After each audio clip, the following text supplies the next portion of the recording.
12. Debout dans le froid, entre le pick-up et la cabine du motel, Reacher regarda autour de lui.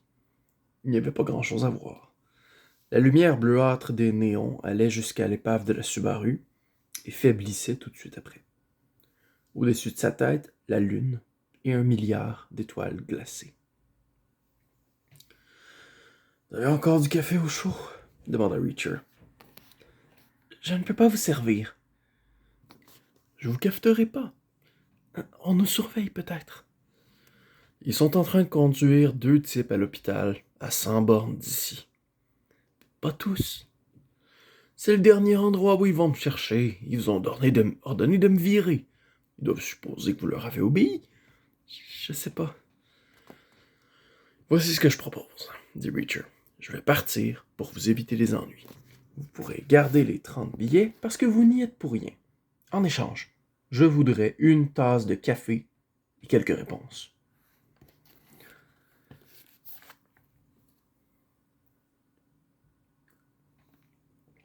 Le bar-salon était plongé dans la pénombre. Seul un éclairage de sécurité était allumé derrière le bar. Coupé, les douces lumières rouges ou roses.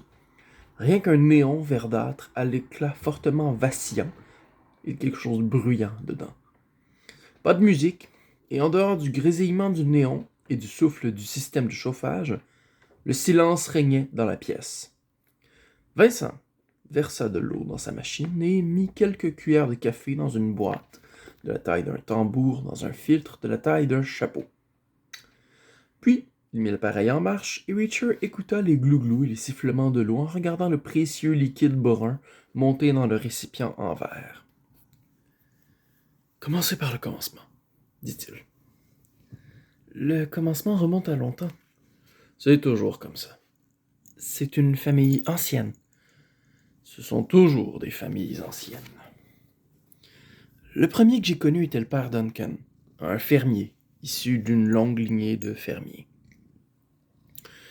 Je crois que le premier à être venu s'installer ici l'a fait à l'époque des Land Grants, tout après la guerre de sécession peut-être. Il faisait pousser du maïs et des haricots, et sont constitués une vaste propriété. C'est le vieux qui a hérité de tout. Il avait 3 fils, Jacob, Jasper et Jonas. Ils avaient le travail de fermier en horreur, c'est un secret pour personne. N'empêche, ils ont continué à travailler la terre jusqu'à la mort du vieux, pour pas lui briser le cœur. Après quoi, ils ont tout bazardé. Et ils ont mis sur pied une entreprise de transport. Beaucoup moins de boulot. Ils ont fait des lots, des terres, et les ont vendus à leurs voisins. À l'époque, c'était quelque chose qui répondait à une certaine logique. Ce qui était une vaste ferme du temps des mules et des chevaux n'était plus aussi grand que ça, avec des tracteurs et tout le matériel. On peut faire des économies d'échelle.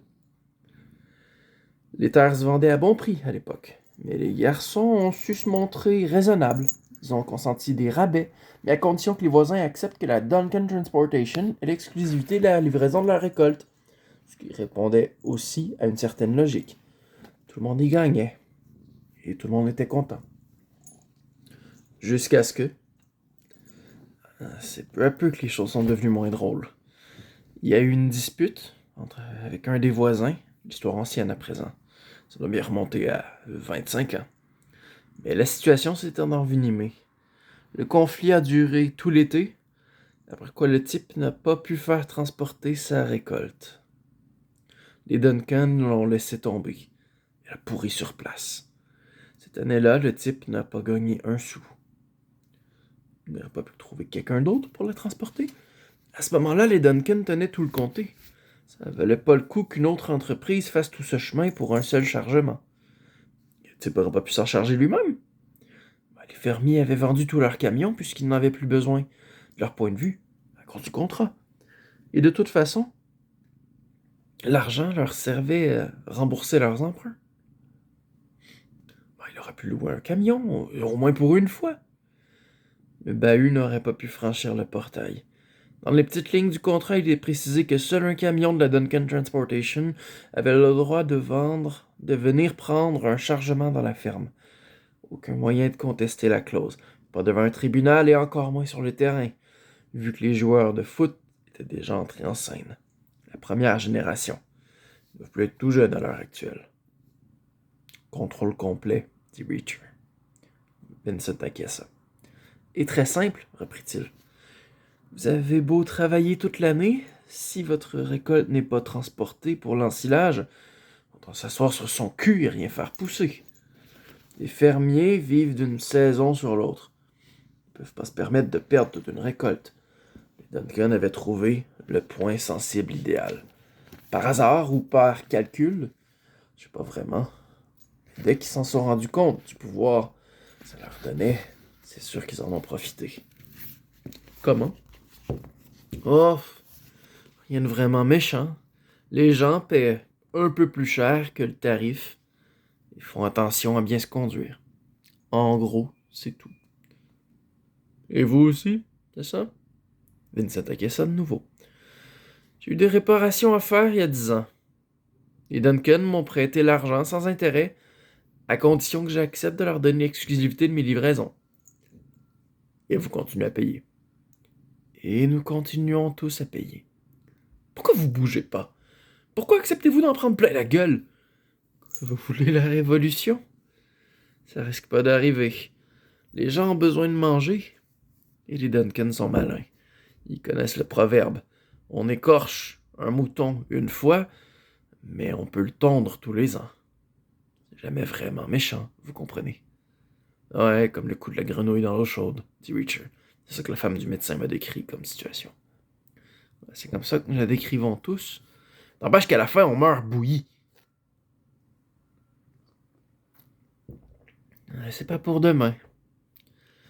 Vincent se tourna et remplit un mug de café, avec le logo de la NASA dessus. Un de plus. Il le poussa sur le bar. Ma mère était apparentée à Neil Armstrong, premier homme sur la Lune. Cousine au 15e degré, un truc comme ça. Reacher huma la vapeur et goûta le café. Excellent. Frais, chaud, fort. Le président Nixon avait un discours tout prêt, reprit Vincent, au cas où il serait resté coincé là-haut, vous saviez? Au cas où il ne pourrait pas redécoller. Vous imaginez un peu? Vous êtes assis là à regarder la terre dans le ciel et vous attendez de ne plus avoir d'air à respirer. Il n'y a pas des lois contre les monopoles, restrictions au commerce, quelque chose comme ça? Demanda Reacher. Allez voir un avocat. C'est se retrouver en faillite. Un procès, ça dure combien de temps? 2, 3 ans? 2, 3 ans à voir pourrir sa récolte et qui vaudrait à se suicider. Vous avez déjà travaillé dans une ferme? Ou tenu un motel? Croyez-moi, à la fin de la journée, vous vous sentez pas en état de vous plonger dans des bouquins de droit.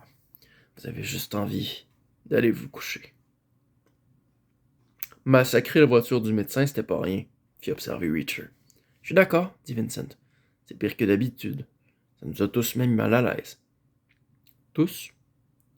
Bah, nous communiquons entre nous. Le réseau, vous voyez. Pour quand il se passe quelque chose. Partageons nos informations. Et que disent les gens? Il semble penser que le docteur l'a peut-être mérité. Qu'il a été beaucoup trop loin. Pour avoir soigné une de ses patientes. Elle n'était pas malade. C'était une intervention. Je pense, moi, que vous êtes tous malades, lui renvoya Reacher. Je pense que vous êtes une bande de poltrons d'une insondable veulerie. Ce serait donc si difficile que ça de faire quelque chose. Un type tout seul, moi je veux bien. Mais si vous vous liguiez tous, faisiez appel à un autre transporteur, il viendrait. Et pourquoi pas? S'il y a assez de boulot ici pour les Duncan, il y a assez de boulot pour quelqu'un d'autre. Les Duncan pourraient nous attaquer en justice. Ben qu'ils le fassent. Ils se retrouveraient pendant 3 ans avec une montagne de frais de justice et 0 revenu. Ils tiendraient plus le gros bout du bâton. À mon avis, aucun autre transporteur n'accepterait. Ils se partagent le fromage. On va pas chasser sur les terres des autres dans le coin. Vous pourriez essayer. Vincent ne répondit pas. Peu m'importe, dit Reacher. Je me fiche bien de savoir qui fait transporter ces penouilles de maïs, ou comment, ou quand. Ou ces boissons de haricots, ou ces tonneaux, ces sacs, le système avec lequel on mesure les haricots, quel qu'ils soient. réglez ça vous-même. Ou pas. Ça vous regarde. Moi, je m'en vais à Virginie. C'est pas aussi simple, répondit Vincent. Pas ici. Les gens ont peur depuis si longtemps qu'ils ont oublié ce que c'est de ne pas vivre dans la peur. Richard garda le silence. Qu'est-ce que vous allez faire? Demanda Vincent. Ça dépend des Duncan. Plan A, quitter ce patelin en stop. S'ils veulent la guerre, plan B, et de la gagner. Je vais continuer à balancer des joueurs de foot dans leur allée jusqu'à ce qu'ils en aient plus. Après quoi, j'irai leur faire une petite visite. À eux de voir. Tenez-vous-en au plan A. Disparaissez. C'est mon conseil. S'il y avait un peu de circulation, je voudrais bien.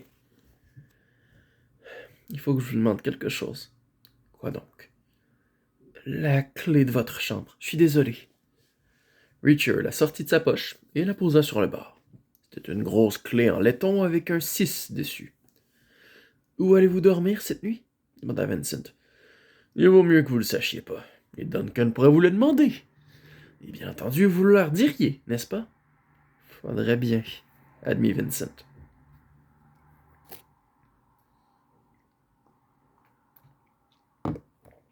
Ce fut la fin de la conversation. Richard termina son café, quitta le motel et retourna au pick-up. Le câble du treuil avait plié le porte-projecteur du toit. L'avant du véhicule avait l'air de froncer les sourcils. Mais la clé s'introduisit sans mal et le moteur démarra. Richard sortit du parking. En cas de doute, tourne à gauche. Il prit donc la direction du sud et roula lentement, phare coupé, laissant ses yeux s'ajuster à la pénombre nocturne à la recherche d'une direction à emprunter.